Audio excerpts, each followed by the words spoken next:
प्यारे विद्यार्थियों, मैं तेजकरण चौहान, सह आचार्य इतिहास। आज हम बीए पाठ तृतीय के द्वितीय पेपर भारतीय संस्कृति के मूल आधार में एक महत्वपूर्ण विषय भारत में इस्लाम धर्म का उदय और सूफी धर्म का विकास नामक अध्याय के अंतर्गत पढ़ेंगे। सर्वप्रथम इस अध्याय के अंतर्गत हम इस्लाम का उदय जो कि अरब प्रायद्वीप में हुआ, उसके प्रारंभिक विकास और इस्लाम का अर्थ के बारे में चर्चा करेंगे। इस्लाम शब्द अरबी भाषा के सलम शब्द से उद्भूत हुआ है। इस शब्द का अर्थ होता है आज्ञाओं का पालन करने वाला। इस प्रकार इस्लाम का अर्थ खुदा के हुक्म पर गर्दन रखने वाला। इस्लाम धर्म से अभिप्राय उस धर्म से है जिसमें व्यक्ति अपने को ईश्वर की इच्छा पर अर्पित कर दे। इस धर्म के अनुयायी मुसलमान कहलाते हैं। मुसलमान का अर्थ उस मानव से होता है जो ईश्वर के एकत्व, एकेश्वरवाद या तौहीद में अपने पूर्ण मन के साथ विश्वास या ईमान रखता है और अपने मुँह और कर्मों द्वारा इस्लाम के विश्वास को व्यक्त करता है। वह जो भी कार्य करता है अल्लाह के नाम पर करता है और कार्य प्रारंभ करने से पूर्व कहता है कि परम करुणामय एवं दयालु परमेश्वर के नाम बिस्मिल्लाह और रहमान रहीम पर यह कार्य करता हूँ। यद्यपि इस्लाम का उदय 7वीं शताब्दी के आरंभ में अरब में हुआ, तथापि ईसाई धर्म के बाद आज यह विश्व का दूसरा सबसे बड़ा धर्म बना हुआ है। विश्व के प्रत्येक 10 व्यक्तियों में एक व्यक्ति इस्लाम धर्म का उपासक मिल जाता है। इस धर्म के सिद्धांत इतने सरल और व्यावहारिक सिद्ध हुए कि वह अपने उद्भव के 100 वर्षों के भीतर ही रोमन साम्राज्य से भी अधिक विशाल भूभाग पर छा गया। वस्तुतः समानता एवं बंधुत्व की भावना जो इस्लाम में दृष्टिगोचर होती है, वह किसी अन्य धर्म में दिखाई नहीं देती है। इसीलिए हम देखते हैं कि जितनी तीव्र गति से इस धर्म का प्रसार हुआ, उतनी तीव्र गति से विश्व में किसी और धर्म का विकास नहीं हुआ। जितनी कट्टरता और अपरिवर्तनशीलता इस धर्म में पाई जाती है, उतनी और किसी अन्य धर्म में नहीं देखने को मिलती है। आज से लगभग 1400 वर्ष पूर्व कुरान में जो कुछ निर्दिष्ट कर दिया गया था, उसका पालन आज भी इस्लाम के अनुयायी कर रहे हैं। ऐसी अपरिवर्तनशीलता केवल इस्लाम में ही देखी जा सकती है। जैसा कि ऊपर बताया गया है, इस्लाम धर्म के अनुयायियों को मुसलमान कहा गया। मुसलमान शब्द मुसल्लम ईमान शब्द का विकृत रूप है। मुसलम शब्द का अर्थ होता है दीन या धर्म। इस प्रकार मुसलमान वे लोग हैं जो इस्लाम में पूर्ण विश्वास रखते हैं या जिसका दीन या धर्म पूर्ण ईमान पर आधारित है। इस्लाम के उदय से पहले अरब प्रायद्वीप की दशा किस प्रकार की थी, उस दशा के बारे में जब हम पढ़ते हैं तो हमें जानकारी प्राप्त होती है। पश्चिम एशिया में स्थित अरब प्रायद्वीप अनेक सभ्यताओं, धर्मों और जातियों का उद्भव स्थल रहा है। भूमध्य सागर, लाल सागर, अरब सागर और फारस की खाड़ी स्थित इस प्रायद्वीप को तीन ओर से घेरे हुए हैं। कुछ तटवर्ती क्षेत्रों को छोड़कर यह संपूर्ण प्रायद्वीप रेगिस्तान के रूप में है। यहाँ वर्षा बहुत ही कम होती है। कृषि का थोड़ा बहुत काम समुद्र तटीय क्षेत्रों या रेगिस्तान में ओएसिस, जो नखलिस्तान के रूप में है, में ही देखने को मिलता है। अरब में अति प्राचीन काल से ही सेमेटिक जनजातियों के लोग निवास करते थे, जो वर्तमान अरबों के पूर्वज थे। इनमें से कुछ नखलिस्तान और नगरों में स्थायी रूप से निवास करते थे और कृषि, व्यापार और दस्तकारी का कार्य करते थे। दूसरे भाग के रूप में रेगिस्तानों और स्टेपीज में खाना बदोशी करते थे, जो ऊंट, घोड़े, भेड़, बकरियां पालते थे और ये अपने पालतू पशुओं के साथ सारी गृहस्थी को समेटे जीविका की खोज में इधर उधर यायावर घूमते रहते थे। ये लोग अनेक कबीलों में बटे हुए थे। प्रत्येक कबीले का एक अपना नेता, अपने नियम, रहन सहन और रीति रिवाज होते थे। अपनी भौगोलिक स्थिति और जलवायु के कारण यह प्रायद्वीप सभ्यता की दौड़ में काफ़ी पीछे रह गया था। उन लोगों का कोई व्यवस्थित राजनीतिक संगठन भी नहीं था। उनका प्रत्येक परिवार अपने आप में एक पूर्णतः स्वायत्त इकाई था। उनमें राष्ट्रीयता और एकता की भावना भी नहीं थी। उन लोगों के कबीले प्राय आसपास के संपन्न क्षेत्रों पर हमला करके लूटमार कर अपनी जीविका चलाते थे। उनमें आपस में भी निरंतर संघर्ष चलते रहते थे। उनके सार्वजनिक जीवन में अनेक बुराइयां विद्यमान थी। शराब, जुआ, बहुविवाह जैसी कुरीतियां उनके सामाजिक जीवन में विद्यमान थी। यद्यपि इनमें एकता का अभाव था तथा आजीविका के साधन भी भिन्न भिन्न थे, तथापि इन लोगों का रहन सहन, भाषा और धार्मिक विश्वास कमोबेश एक जैसे थे। इस्लाम के उदय के पूर्व अरब के लोग अपने अपने अलग अलग पारिवारिक एवं कबीलाई देवताओं में विश्वास रखते थे और उनकी अलग अलग मूर्तियां बनाकर पूजा किया करते थे। मक्का उन सभी अरबों का एक तीर्थ स्थल था, जहां वे अल काबा नामक एक विशाल काले पत्थर को पूजते थे। वहां विभिन्न अरब कबीलों के देवताओं की मूर्तियां और पूजा की अन्य वस्तुएं भी एकत्र की हुई थी। इनके अलावा उन लोगों में कई प्रकार के अंधविश्वास भी व्याप्त थे। भूत प्रेतों की भावना उनमें कूट कूट के भरी हुई थी। कानून और व्यवस्था नाम की कोई स्थायी व्यवस्था वहाँ मौजूद नहीं थी। स्त्रियों की दशा अत्यंत दयनीय थी। उन पर तरह तरह के अत्याचार होते थे। समग्र रूप में उस समय अरब अर्ध सभ्य अवस्था से गुजर रहा था। अरबों में गरीबी, अनियमितता, धार्मिक अंधविश्वास और अन्य सभी प्रकार की टोटम और कबायली अंधविश्वास भरे हुए थे।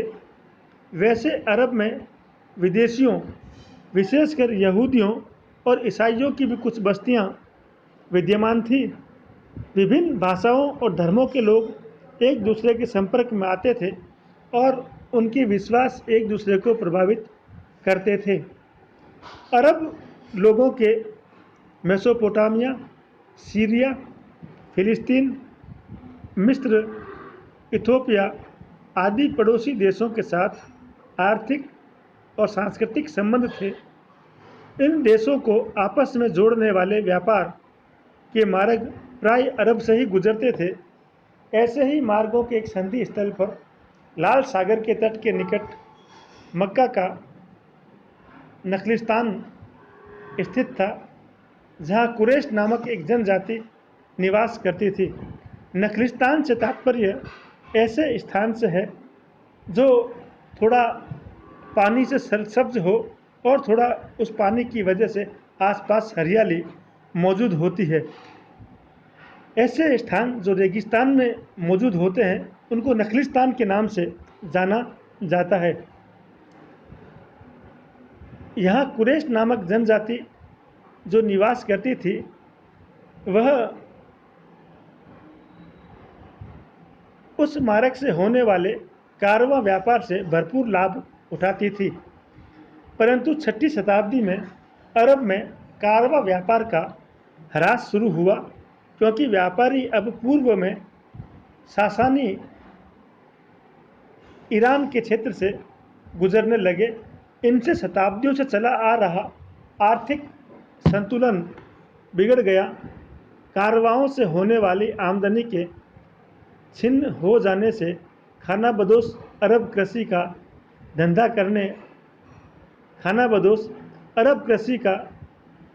धंधा करने और स्थायी जीवन अपनाने लगे। फलस्वरूप भूमि की मांग बढ़ी और विभिन्न जनजातियों के बीच पहले से अधिक खूनी संघर्ष होने लगे। इन्हीं परिस्थितियों में अरब में इस्लाम का उदय हुआ और मोहम्मद साहब ने अपने विचारों का प्रचार शुरू किया, जो तत्कालीन समाज की आवश्यकता के अनुसार थे। इस्लाम धर्म के प्रवर्तक मोहम्मद माने जाते हैं। विश्वव्यापी इस्लाम धर्म का पैगाम दुनिया को बताने वाले हजरत मोहम्मद की जन्म तिथि के बारे में मतभेद है, किंतु सर्वप्रमाणिक 570 ईस्वी में मक्का में होना माना जाता है। उनके पिता अब्दुल्ला और माँ का नाम बीबी अमीना था। जन्म के कुछ दिनों बाद ही उनके पिता का देहांत हो गया और जब वे 6 वर्ष के थे तब इनकी माता का भी स्वर्गवास हो गया। अतः उनका पालन पोषण इनके पितामह अब्दुल मुतालिब ने किया, किंतु अल्प समय में ही इनके पितामह भी इस लोक से विदा हो गए। तत्पश्चात मोहम्मद अपने चाचा अबू तालिब के संरक्षण में चले गए। अपने जीवन के प्रारंभिक वर्षों में अनेक उतार चढ़ाव आने के कारण उनकी शिक्षा का उचित प्रबंध यद्यपि नहीं हो सका। बचपन में वे भेड़ें चराने का कार्य करते थे। भेड़ों को चराते हुए ही अवकाश के समय में बालक मोहम्मद ईश्वर और उनकी सत्ता के बारे में चिंतन करते थे। इतिहासकार नेथेनियन प्लेट लिखते हैं कि अरब के तारों भरे आकाश के तले एक अनाथ गडरिया बालक अपना एकांत समय ईश्वर के बारे में चिंतन करता हुआ बिताया करता था। वयस्क होने पर मोहम्मद ने ऊँट हाँकने और ऊँटों के व्यापारिक काफिले को इधर उधर ले जाने का कार्य करना शुरू किया।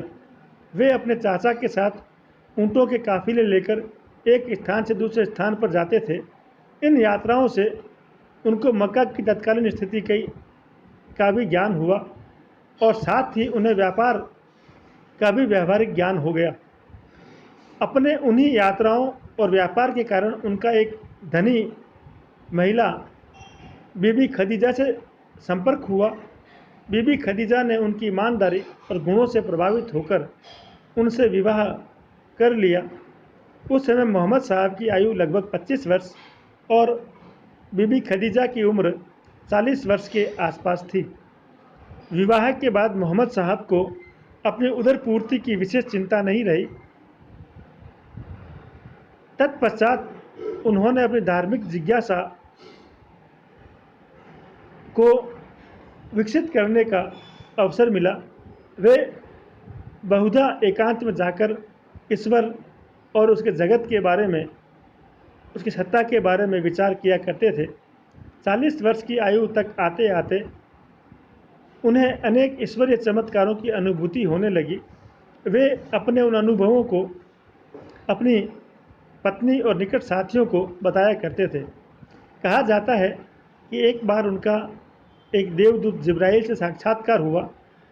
उसने बताया कि ईश्वर एक है तथा संसार में फैली हुई धार्मिक अराजकता और अंधविश्वासों को दूर करने के लिए ईश्वर ने उनको भेजा है। अतः उन्होंने घोषणा की कि ईश्वर एक है और मैं उसका पैगंबर अर्थात संदेशवाहक हूँ। इसके साथ ही उन्होंने अरब के समाज में प्रचलित मूर्ति पूजा, धार्मिक आडंबर और अंधविश्वासों की खुलेआम आलोचना करनी शुरू की। उनकी शिक्षा में यहूदी, ईसाई और हनीफी शिक्षाओं से भिन्न अथवा नया कुछ भी नहीं था। उसमें सबसे मुख्य यह कठोर मांग थी कि केवल एक ईश्वर अर्थात अल्लाह में आस्था रखो और उनकी इच्छा को चुपचाप शिरोधार्य करो। इस्लाम शब्द का अर्थ ही आत्मसमर्पण है। कुरान की सूरत 3 में कहा गया है, अल्लाह इस बात की गवाही देता है कि उनके एक अल्लाह के सिवाय कोई भी पूजनीय नहीं है और फरिश्ते और इल्म वाले भी मात्र गवाही देते हैं कि वही इंसाफ के साथ सब कुछ संभालने वाला है। इसके सिवाय और कोई इलाह अर्थात पूज्य नहीं है। वह सर्वशक्तिमान और ज्ञान में है।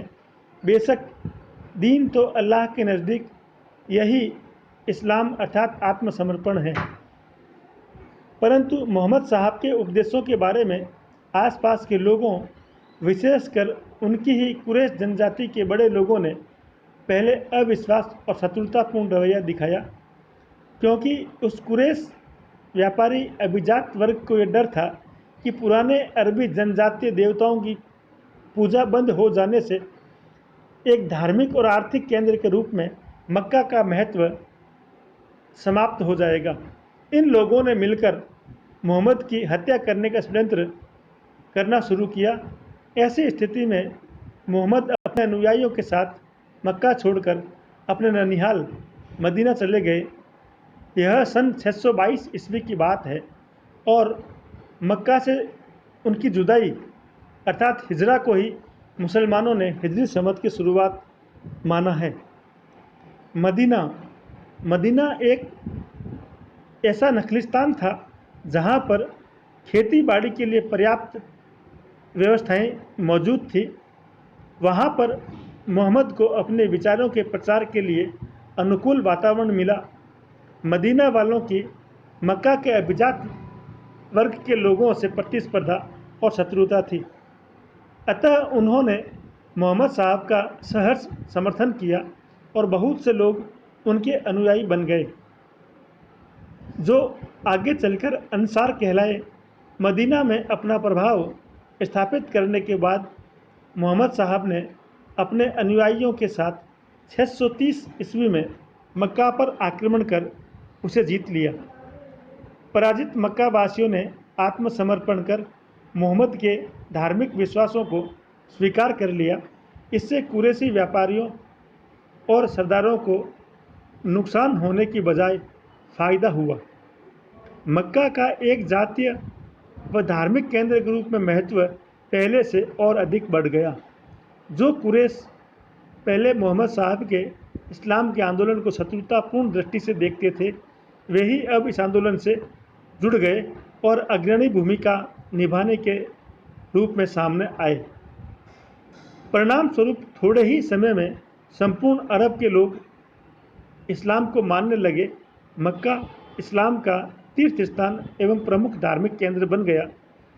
मोहम्मद साहब की वफ़ात सन 632 ईस्वी में हुई। उनके उत्तराधिकारी खलीफाओं ने उनके धर्म को और दूर दूर तक फैलाया। इस्लाम धर्म की शिक्षाओं के रूप में मोहम्मद ने जो प्रचार किया, वो आगे चलकर इस्लाम धर्म के सिद्धांतों के रूप में स्थापित हुई। इस्लाम के संस्थापक पैगंबर मोहम्मद को अल्लाह की ओर से बहुत से इल्हाम अर्थात दिव्य ज्ञान प्राप्त हुए थे, जो मुसलमानों के धर्म ग्रंथ कुरान में लिखे हुए हैं। कुरान मुसलमानों के लिए वही महत्व रखता है जो ईसाइयों के लिए न्यू टेस्टामेंट बाइबल तथा हिंदुओं के लिए वेद रखता है। कुरान को कलाम पाक भी कहा जाता है। यह स्वयं अल्लाह का कलाम है। यह आसमान से हज़रत मोहम्मद पर नाजिल किया गया है, ऐसा इस्लाम के अनुयायी मानते हैं। यह इस्लाम की बुनियाद और मुसलमानों का ईमान है। मोहम्मद साहब ने स्वयं कुछ नहीं लिखा था। उनके द्वारा प्राप्त दिव्य इल्हाम के संबंध में कही गई बातों से उनके अनुयायी संभवतः उनकी टीपें या टिप्पणियाँ तैयार कर लेते थे तथा उनकी मृत्यु होने के बाद इन टिप्पणियों को 650 ईस्वी में खलीफा उस्मान के काल में संकलित कर लिया गया, क्योंकि अब उनका मार्गदर्शन करने वाले व्यक्ति के रूप में मोहम्मद इस दुनिया में नहीं थे।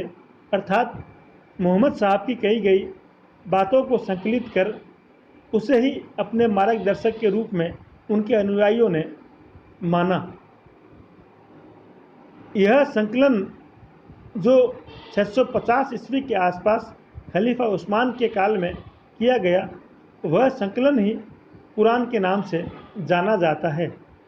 इसे पैगंबर के पास ईश्वर के आदेश पहुंचाने वाले फरिश्ते जिब्राइल द्वारा स्वयं मोहम्मद साहब को लिखाई गई पवित्र पुस्तक घोषित किया गया।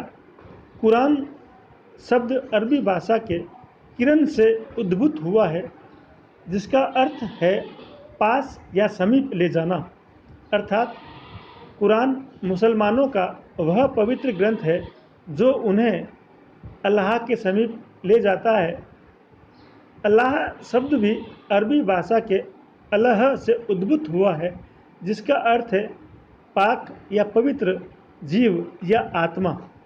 मुसलमानों के धार्मिक साहित्य का दूसरा भाग सुन्ना कहलाता है और इसमें मोहम्मद साहब के जीवन, चमत्कार और उनके जीवन काल में दिए गए उपदेशों से संबंधित अनुश्रुतियाँ अर्थात हदीसें शामिल की जाती हैं। हदीसों का संकलन 9वीं शताब्दी में बुखारी, इब्न अल-इजाज, इब्न इसहाक आदि मुस्लिम उलेमाओं ने किया।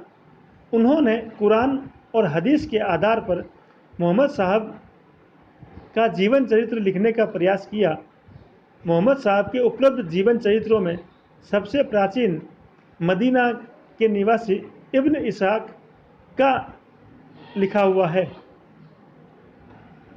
इस्लाम धर्म के सिद्धांत बड़े सरल हैं। मुसलमानों में यह अटल विश्वास होना चाहिए कि ला इलाहा इल्लल्लाह मोहम्मद उर रसूलुल्लाह, अर्थात अल्लाह के सिवाय कोई पूजनीय नहीं है तथा मोहम्मद उसके रसूल है।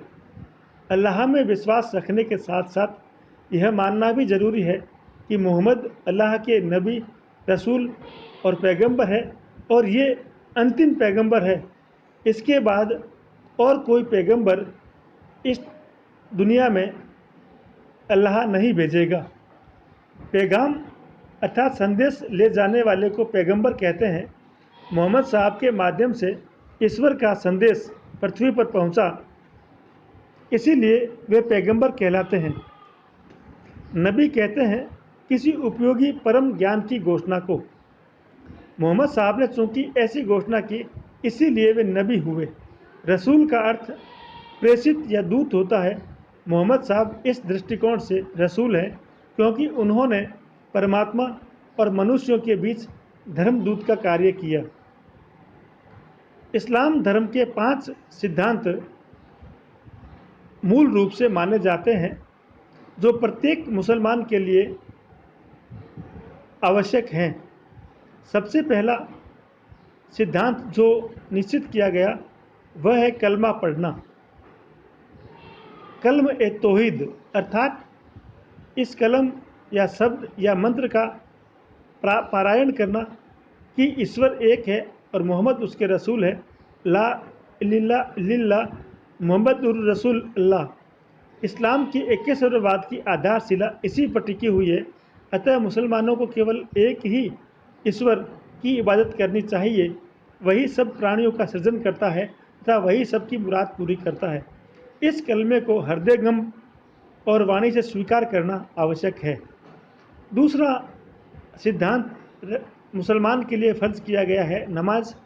प्रत्येक मुसलमान को अनिवार्य रूप से दिन में 5 बार नियत समय पर नमाज अवश्य पढ़नी चाहिए। नमाज इस्लाम का स्तंभ माना गया है। नमाज से पहले और दूषित वस्तुओं के संपर्क में आने के बाद वजू अर्थात हाथ पाँव मुंह धोना अनिवार्य किया गया है। शादी, गमी, यात्रा, लड़ाई, बेकारी आदि सभी परिस्थितियों में नमाज पढ़ी जा सकती है। नमाज किसी भी परिस्थिति में माफ़ नहीं हो सकती है। नमाज से समस्त वासनाएं नष्ट होती है। शुक्रवार को सामूहिक रूप से नमाज पढ़ना अनिवार्य बताया गया है। रोज़ा, तीसरा सिद्धांत है रोज़ा। प्रत्येक मुसलमान को 1 मास का रोज़ा रखना अनिवार्य है। मुस्लिम वर्ष का 9वां महीना रमज़ान का महीना होता है। रमज़ान में आफ़ताब सूर्य के छुपने पर ही मुसलमान अपना रोज़ा खोलते हैं, अर्थात सूर्यास्त के बाद ही खाना खाते हैं। सूर्योदय से सूर्यास्त के मध्य खाना पीना पूर्णतया वर्जित है। रमज़ान का महीना इसीलिए चुना गया कि इसी महीने में सबसे पहले कुरान पृथ्वी पर नाजिल हुई थी, ऐसा माना जाता है। चौथा इस्लाम का सिद्धांत है ज़कात। ज़कात का अर्थ है पवित्र होना। जैसे स्नान करने से शरीर पवित्र होता है, उसी प्रकार ज़कात अर्थात दान करने से मुसलमान का धन या माल भी पवित्र हो जाता है। प्रत्येक मुसलमान को अपनी वार्षिक आय का 40वां भाग अर्थात जितना हम कमाते हैं उसका 2.5% खुदा के नाम पर यतीम लोगों को दान में देना चाहिए। मुसलमानों द्वारा सूद लेना भी वर्जित ठहराया गया है। इसी प्रकार 5वां और अंतिम सिद्धांत जो इस्लाम का नियत किया गया है वह है हज। मुसलमान को अपने जीवन में कम से कम 1 बार अनिवार्य रूप से हज अवश्य करना चाहिए, अर्थात मक्का जाकर अल्लाह की बंदगी या उपासना करनी चाहिए। जिलहिज बकरा ईद का महीना को 9वीं तारीख को अराफात, जो एक स्थान का नाम है, के मैदान में उपस्थित होना भी अनिवार्य किया गया है। इस प्रकार हम देखते हैं कि कोई भी धार्मिक कृत्य विशेष कठिन या अपूर्णीय नहीं है। प्रतिकूल परिस्थितियों में उनमें थोड़ी ढील दी जा सकती है या उन्हें छोड़ा भी जा सकता है। जैसे रेगिस्तान में पानी उपलब्ध न होने पर वज़ू के लिए रेत या मिट्टी भी इस्तेमाल की जा सकती है। बीमारी या यात्रा के समय रोज़ा रखना अनिवार्य नहीं है और वे बाद में फिर कभी उतने ही रोज़े रख सकते हैं। मुसलमानों की बहुत सी प्रथाएं और प्रतिबंध यहूदियों के समान है। जैसे लड़कों का अनिवार्य खतना करना, केवल अंतर इतना है कि मुसलमान सामान्यतः लड़के के 7 या 10 वर्ष की आयु हो जाने पर खतना करते हैं, जबकि यहूदी जन्म के कुछ माह बाद ही करते हैं। सूअर का मांस न खाना ईश्वर की और उसकी उसी प्रकार मनुष्यों और पशुओं की मूर्ति या चित्र लगाना सर्वथा वर्जित है। इसीलिए उनमें मूर्ति पूजा के लिए कोई बहाना न रहे। इस्लाम के अनुयायी के लिए शराब पीना भी वर्जित है। हालांकि इस नियम का पालन आजकल नहीं किया जाता है। धन्यवाद। जय हिंद, जय भारत।